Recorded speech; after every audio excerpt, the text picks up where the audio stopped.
Hello everyone! The music video is still playing on the other window. I'm just getting set up, getting settled here. Still playing in the other window.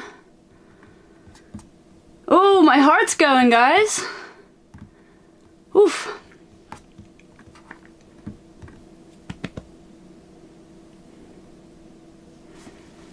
Stalling while the music video is going. Oh my god, it's all happening.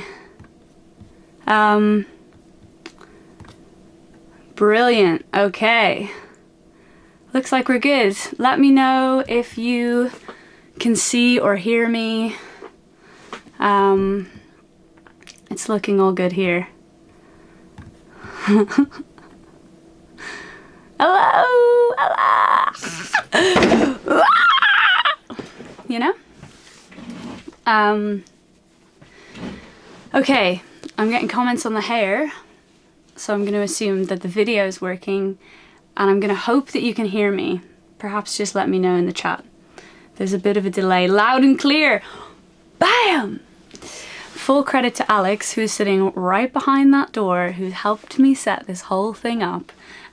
Those of you on my secret demo club will know that every month I attempt, strong emphasis on attempt, to do a live stream for the gold tier patrons on my secret demo club, and every single month something goes wrong.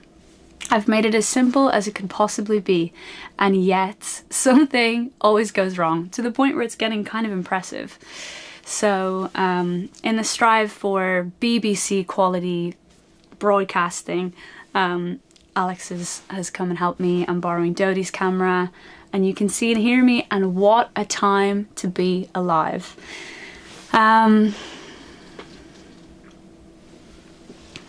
Legend Alex, yes, he really is. Just before the video started, I was like, hopefully I won't have to go behind that door to summon you, because that means that something has gone wrong, and oh, so far so good. So you've just seen the Little Chaos music video, which is something that I've been sat on, and the whole team has been sat on for a few weeks now. I have to say, I think it's my favourite thing I've ever been involved in for my project. I historically, in the past, have sometimes found it a little bit stressful to put together visuals to accompany music I've made, because I feel so strongly about this song in particular and this music. It's easy to get like a kind of protective mother. It's easy to be like, you know, I just love this song so much, and I want it to be presented in the perfect way. And I think what I found, the counter to that, to make it all go great, is to find the perfect team and put trust in them, and that is definitely what happened here. So Gret and Alex on the creative direction helped me find the director, Anne. Gret found a short film of Anne's called This Is Hardcore, which everyone should watch. And we were just immediate fans of Anne's work. I think the tone of that short film in particular just it hit on a couple of feelings that I was trying to hit on in this song and the other songs to come. And it just felt like girlhood. I don't know if that makes any sense, but it just felt like girlhood. And I mean that in the most multifaceted, wide sense of the word, and whatever that even means, you know. I was thinking a lot about just my experience moving through the world, my experience in relationships, trying to hold my own as a stubborn woman and not a damsel in distress, which I get a bit stubborn about sometimes. And it was Greta in the chat, or someone just just giving her general support. I'm hoping at some point, if it all works out, that maybe me and Gret could do a couple of videos or just something, because I would love to get, I would love for you all to hear how Gret talks about the concepts behind this video, and also the stills that we did, the good old-fashioned goldfish, just how angry I am. Like, all of it feels like it's trying to mirror the feeling in the song, which is trying to be loud and proud and uncompromising, and in a way it's all a big fight to fight the no worries if not girly in me, and like in the deepest possible way. I really want with this new music to like really learn how to take up space on stage, in relationships, in friendships, literally just in the world. I want to be big and brash. I want to be confident, which I'm not going to be if I keep doing things like that. So, fish giveaway when? I have a couple of things planned for this live stream, including, and how lucky are you, showing you some BTS footage, a BTS clip that Alex has put together of the day that we shot the music video. But I thought it might be nice to actually start with a couple questions. So if anyone has any questions about the music video you've just seen, cough them up. Let's do a couple. Then we'll take a little interval, we'll go and watch the BTS clip. I might do a couple more questions, and then I was thinking we could cap it all off with a good old-fashioned sing-song. Come on, streamer, I know. Guys, don't be impressed. Also, look at my new trousers. Come on. Come on. Okay. So, yes, questions about... I'll take questions about the song or the video, by the way. How long does a video like this take you to shoot? Is a great question. So, we shot this video in one day. But as I've found the last year or two of operating as an artist, and my experience with my band Fizz as well, is the time itself, or the shoot itself, well, you don't want to be compromised on time, but you can get a lot done if you're just really prepped. If you know exactly what you're doing, then it's just makes the shoot a lot easier. So one day of shooting, but many weeks and many calls with the team to get it to a place where actually you show up on the day and everyone knows exactly what's happening already. Credit to everyone on the shoot for that as well. Anne was so organised, so collaborative. The production team were excellent.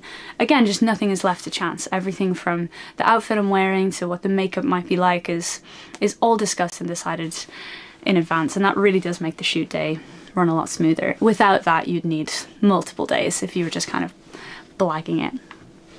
Are you going to post this on Facebook, says Jim. Pressing question. Post what? The music video? I'll be honest, my Facebook page is so neglected because Facebook is so dead. But Jim, if you're on there, I will post it on Facebook, sure. Probably not straight to Facebook, if that is the question. I'm going to leave it on YouTube, but if you're lucky, I might give you an embedded link.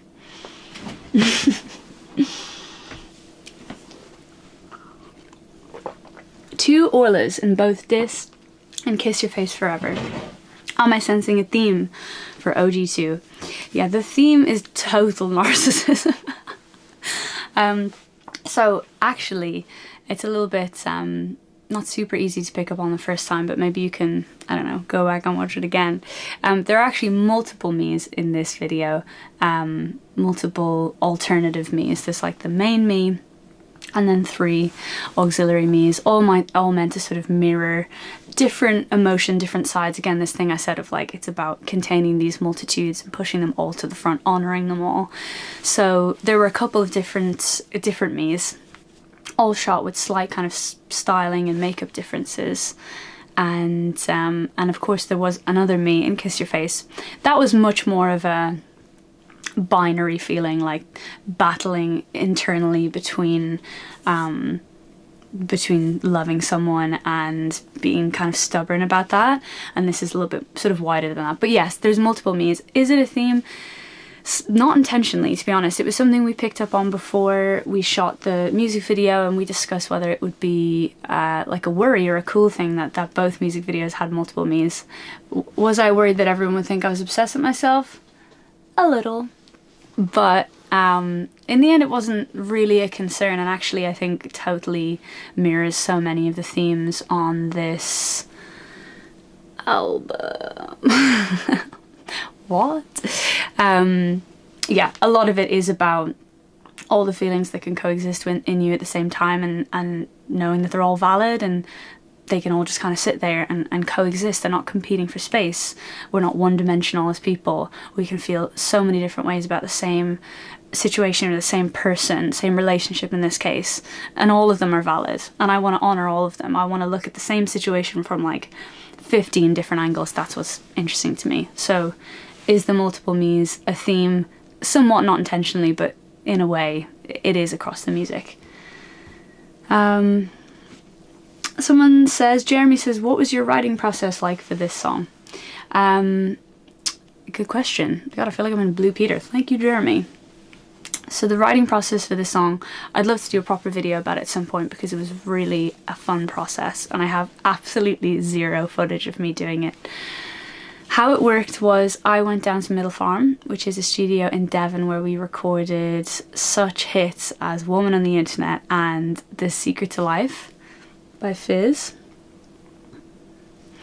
And it's an amazing place, a second home now at this point. I was working with Tom, who worked with me on album 1, and Pete, who we invited into the fold. And I really just wanted to invert the writing process a bit. I was kind of over sitting with the guitar, churning out chords, bringing it to the studio, putting things on top. I feel like I'm relating less and less to the theme, to the concept of a singer-songwriter. Like it's in my core identity, and yes, I love singing songs with an acoustic guitar, and in that way it's a genre I'm happy to kind of be associated with. But I find that way of making music really monotonous and uninteresting, and I was more interested by the different elements of the band being there from the beginning, being part of the writing process, the drums being an integral part of the core of the song and not just something that's like slapped on after the guitar. So in order to try new things and honor this idea that this kind of aversion I was having to the like format of the singer-songwriter, we did a couple days in Middle Farm where we just set up some instruments and did a load of instrumental jams. We did about 10. Me, Pete, Tom, and 2 different drummers came in, Matt and Tim, and I just didn't worry about the singing at all. I just focused on playing guitar or playing synth and working really instinctively to like capture these kind of snapshots. We'd get something going, everything would always be constantly recording, we'd get something down, we'd write some kind of like B section, just like a different set of chords or just some change, and then we'd park it and move on to the next thing. And it just really helped. I wasn't really in a lyric-y mood at the time, so it really helped me not worry about that. I like to do that a bit more carefully, and I didn't want to do that with loads of people around. So I just was given a hard drive at the end of that trip by Pete, and it was 10 of these instrumental jams, and it was like, well, here you go henceforth, do whatever you like with them. And I mucked about with a few of them, but was particularly excited about this one.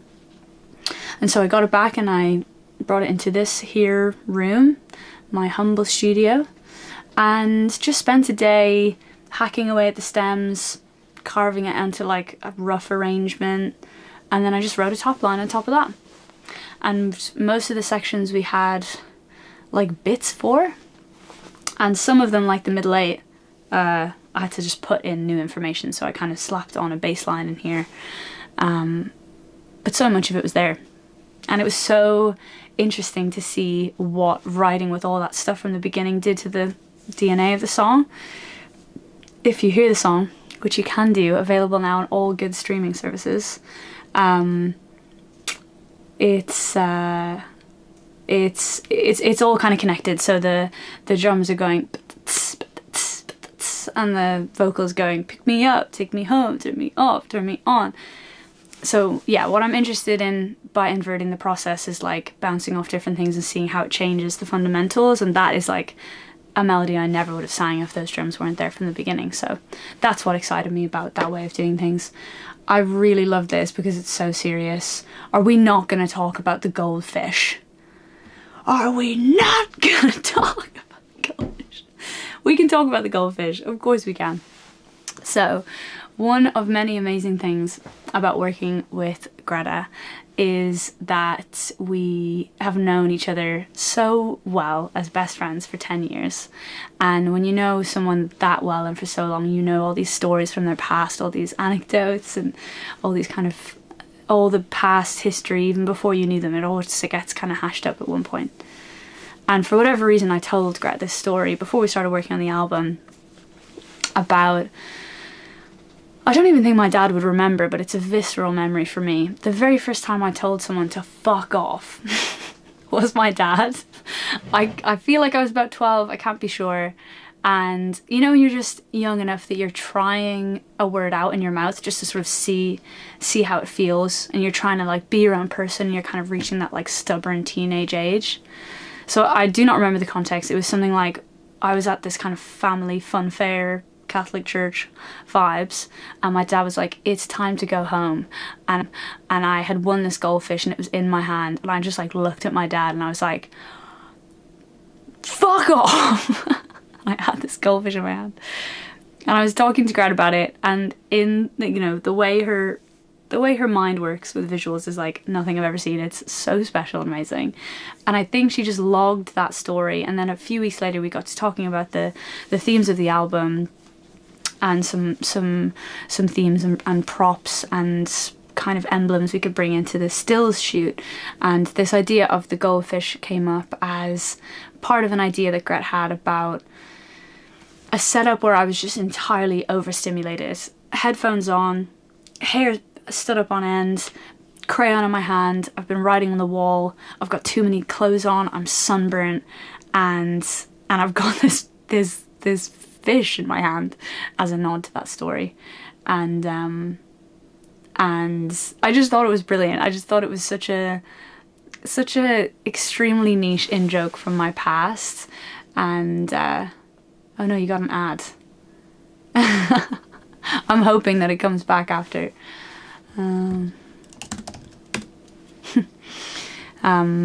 Yeah, I'm hoping that after the ad you just come back to center. The stream's ooh.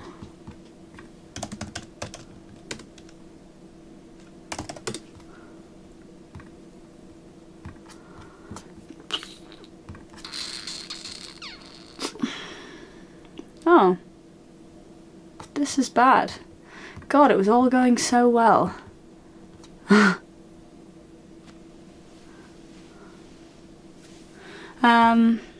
Refresh. Okay, I think we're back. It sounds like it just glitched when some of you got an ad. Okay, we're back. Glad, no tech support needed. So, what was I saying? I think I'm going to show you guys the BTS video if it's working for you again, and then let's go back and take a couple more questions. Thank you for, thank you Alex. Thank you for being excited about this. I'm just really excited. I'm really excited about everything. So yes, let's just roll the BTS video as edited together and captured by Alex. And this will give you a bit of an insight into what it was like shooting the video that you just saw. Roll the clip.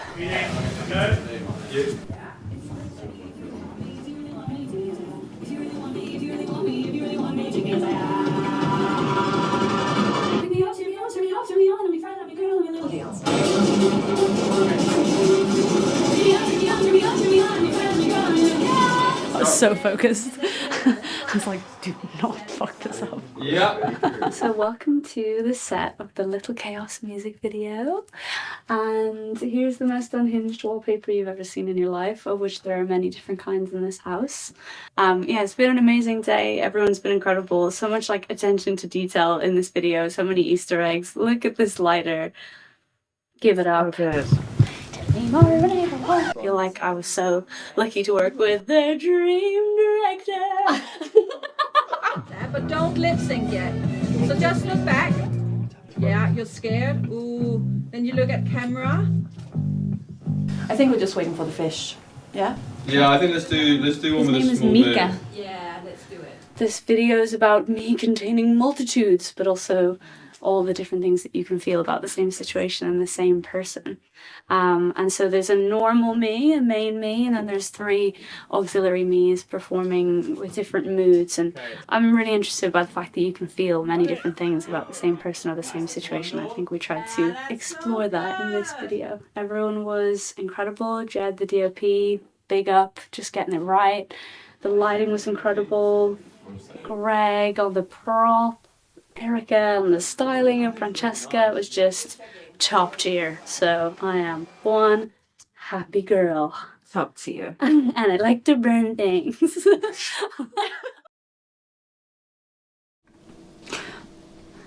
And we're back. Thank you again to everyone that I made this music video with. I could really make this stream about how much I love you all, but just know that I really value how held one of my favourite songs I've ever made, if not the favourite song, although it's always the latest one that I feel that about. But thank you for just handling the whole project with so much care and love. That's like all a little artist could ever want. Mika is alright. I'm glad to report that we found a lovely home for the goldfish at the end of the day, a lovely local home. So don't you worry. Some of you getting ads again. Hate that. Get an ad blogger. Blogger? Can we get Chaos Lighters as merch, please? Funny you should say that. I don't have it, but you can imagine that I do, because yes, we've made them. If you're I'm actually going to hit you with an ad now. If you could please subscribe to my new mailing list. The link is in my Instagram bio, and actually we're thinking of sending around some of the Little Chaos merch to the mailing list first. So said lighters and other fun treats could be you could get first dibs, is all I'm saying. So I highly recommend you sign up. I'm also using the mailing list, as you know, to plan tours, to just see exactly where everyone is. So if you, no matter where you live, if you can sign up, it gives me a good little census of where everyone is. All the fan stoners are going to be dripped out. Yeah, Little Chaos Grinders next. Someone says, does Mika live with you? No, I do not have a goldfish, but we found a good home for it at the end of the shoot day. How exciting! Let's do a couple more questions, and then I'll play the damn thing for you. If you lose the stream, just refresh.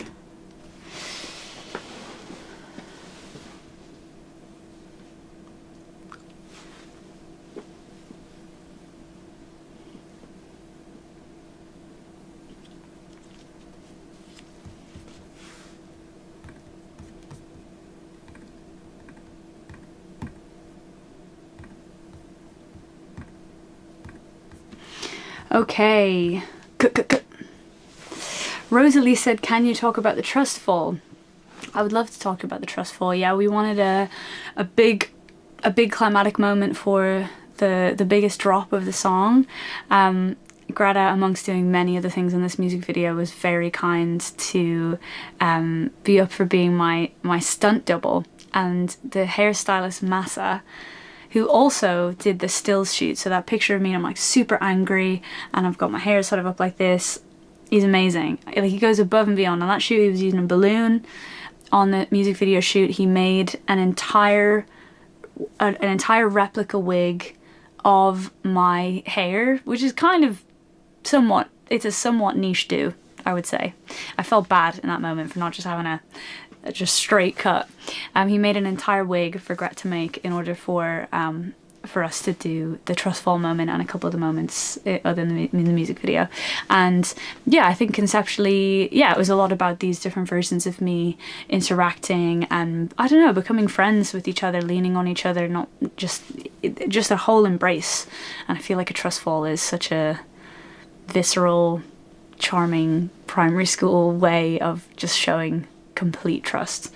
And I got to do my own stunts. Don't be too impressed. So yeah, you can go back and watch the music video to see, but I had to do a shot where I did just kind of fall back onto a mat which was, I got a good adrenaline buzz from just like falling straight back, because you know you got the thing where you like really want to put your hand out to save you, but I'm brave, I didn't. And then we did a couple other shots of me almost falling into Gret, and then a bit of movie magic, and we were there. Just scored a new fan on the fresh drop. Thank you, David. Welcome. Does the mailing list have country limitations? It shouldn't do. No, it shouldn't do. I'm using it to try and see exactly what countries you're in, so it shouldn't not work. Oh, someone else has just come straight from the music video. Welcome. What is your relationship with collaboration? How did you find collaborators you could be fully open and vulnerable with? Very good question. It definitely takes a minute for me to feel fully chill with someone, especially if I'm letting them into my project. I say letting them in, I mean when you have a good collaborator, it's a privilege for me. I'm not gifting anyone to anything to anyone, but I do feel protective over my songs and my visuals. I just care. So yeah, some key collaborators on the song side, Tom and Pete, co-producers, sort of captaining the ship with me. They were amazing for this song. Like, Pete is so brilliant at like live band, organic, like in the room recording, and just making everything sound so excellent from the off. Like, he can mic a drum kit up so quickly, and it's so excellent. And Tom is multi-talented. He played a lot of the riffs, I think, if not all the riffs that you hear on this song. That was a really nice combo of like Tom just like playing really angular guitar parts, which he's really good at, and then Pete sort of turning these like octave glitchy tremolo pedals kind of on and off, and all of the like hopping around is kind of a mad comp of just everything they were doing in the moment. And I like, again, how overstimulating those riffs are. I think they're really like ear candy. Any collabs on the album, said Georgia. Funny you should mention that. Yes. And that's all I'll say on the matter. Will you be playing other things from the album, if there is one, on tour? Yes, I'm doing 4 shows next week, and I will be playing like a fair few new songs.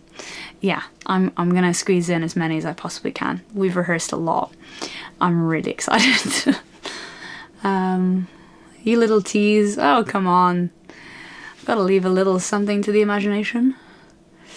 Do you have a plan ahead with how you're going to perform these live with all the crazy production? Yes. I mean, there's a lot of crazy production. I'm very proud of how it all sounds. But I will say the core of all the songs is very bandy and live. Like, I think there's a lot of effects going on that we can recreate and borrow from, or sometimes they don't need to be in the live show, so that's always a decision to make. But like vocals, guitar, drums, bass kind of do make up this song and all the other songs. So I did have that worry when I went into rehearsals, but once we started playing them, I was like, oh yeah, they're there. They don't always sound exactly like the record, but I don't think that I ever want that from someone's live show. I think it's about getting the core of it down, some of the embellishments that are really signature to the song, but also letting the live version of a song live in its own world. I'm fine with that. Any chance for an Orla and or US Fizz tour? I can't speak for Fizz because there's loads of us, but I am trying my very best right now to get a US visa. It's really hard to get into your country, so when I come out, y'all better show up. Okay, let's do another question or two, and then let me play you the damn thing, and then you can get on with your evening. If I'm a few months off the age limit, would I be able to come? I wish I could give you an answer. It's just not up to me at all. It's totally a venue thing. You might be okay, but I couldn't tell you. I don't want to be responsible for that if you're not. I think you probably would be fine, but not my choice. Dress code for live shows. I've been thinking about this. because I've been thinking about what I'm gonna wear and what the band are gonna wear. Obviously, these shows, I'm thinking of them like a bridge. We're not fully into album 2 era. We're straddling the two worlds for these shows next week. So I don't want to give you full themes because I feel like I haven't revealed, you know, a couple more visuals. I think it will become clear.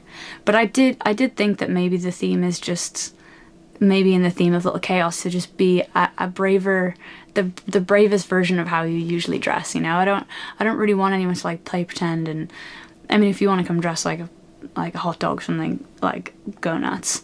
But I really think it's more about being like an amplified version of yourself rather than trying something on. I'll try and find a way of like relaying that to the masses, but that's kind of what I'm thinking. I don't really want anyone to feel the pressure to costume up if they don't want to. But I do want everyone to feel really good and confident and like as out there as they're willing to go. Chaos dress code, basically. Also red. Red is welcome. Clearly I'm leaning into the red. Oh, so nice. Everyone's watching the music video.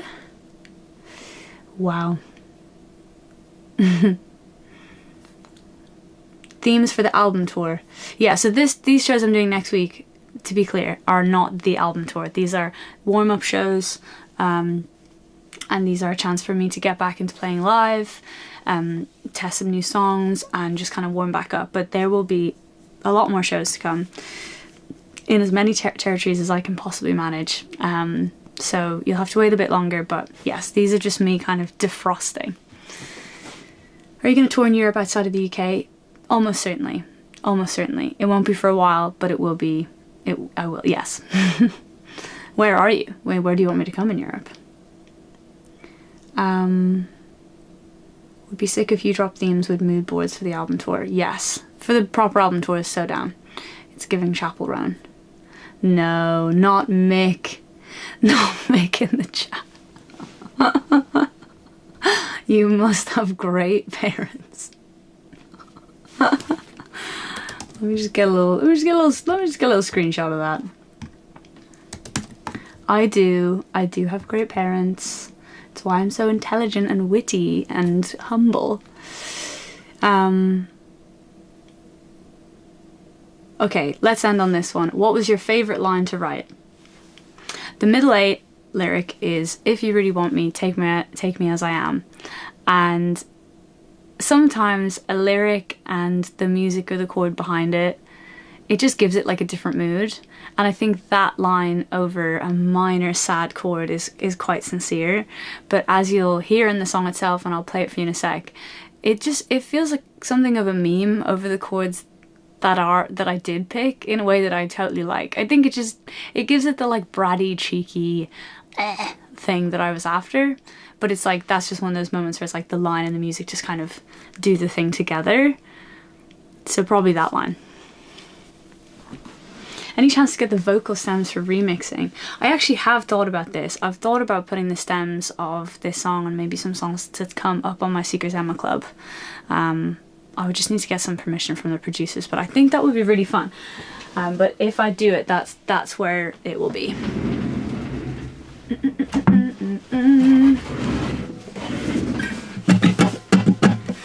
Okay, so. Oh, God, I was so organized. I had a pick and everything. Genuine question, are you cool with people waiting for you after shows? I am. I don't always feel in quite the right mood to come out, and I really want everyone that comes to my shows to have a good time, so I have absolutely no problem with people waiting, but I do feel bad when I'm not in the mood to come out, if I'm feeling a bit drained, a bit anxious. I hate letting people down, so no, I have no problem with it, but it's always good to manage your expectations because shows are so much, and sometimes I have so much energy to give after a show and I'm like, let's go, like let's keep going, let's keep talking, and sometimes I'm so drained and emotionally empty that I have nothing to give. So I have no problem with it. I think it's good to wait for someone and then at a point kind of call it. Okay, let's frickin' do this.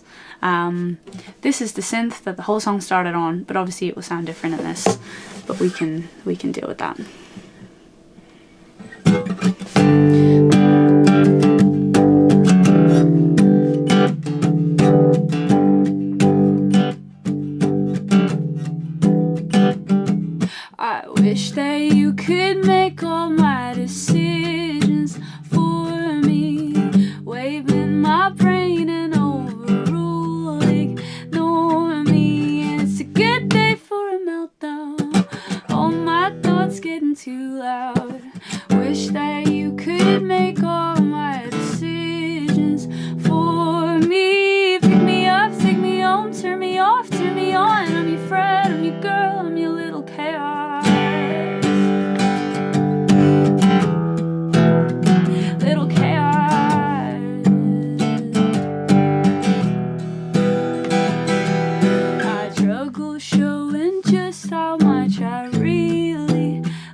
fun.